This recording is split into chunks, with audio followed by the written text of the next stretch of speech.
धसांच्या कार्यकर्त्यांना मारहाण केल्यानंतर दमानिया आक्रमक. सतीश भोसले पैसे मोजताना आणि उधळतानाची व्हिडिओ दमानियांकडून ट्विट. मंत्रिपदाचा राजीनामा दिल्यानंतर पंकजा मुंडे आणि धनंजय मुंडे यांची 1.5 तास भेट. धनंजय मुंडेंची प्रकृती ठीक नसल्यानं पंकजा मुंडे भेटायला गेल्याची कार्यालयाची माहिती.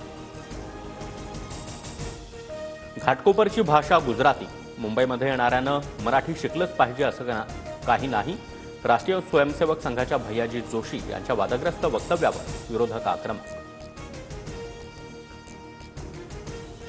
महाराष्ट्रामध्ये आता नवे अनाजीपंत आणि औरंगजेब तयार झाल्यात.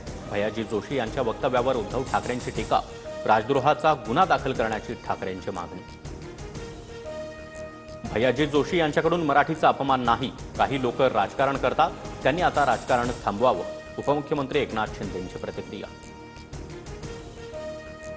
जोशीबुवांनी काड्या करू नयेत. भाजप विधानाशी सहमत आहे का? राज ठाकरे यांचा सवाल.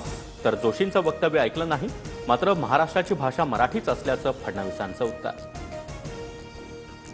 मुंबईची भाषा मराठीच, पण माझ्या वक्तव्याचा गैरसमज झाला. वादानंतर भैयाजी जोशी यांची सारवासारव. मुंबईमध्ये बहुभाषिक लोक असून भाषेमुळे कधीच प्रश्न निर्माण न झाल्याचाही दावा. वादग्रस्त वक्तव्याची भाजपच्या राम कदम यांच्याकडून चक्क पाठराखण. घाटकोपरमध्ये जास्त गुजराती राहतात म्हणून जोशी तसं बोलल्याचा दावा. मग अल्पसंख्य जिथं राहतात तिथली भाषा काय, या प्रश्नावर मात्र कदम गोंधळले.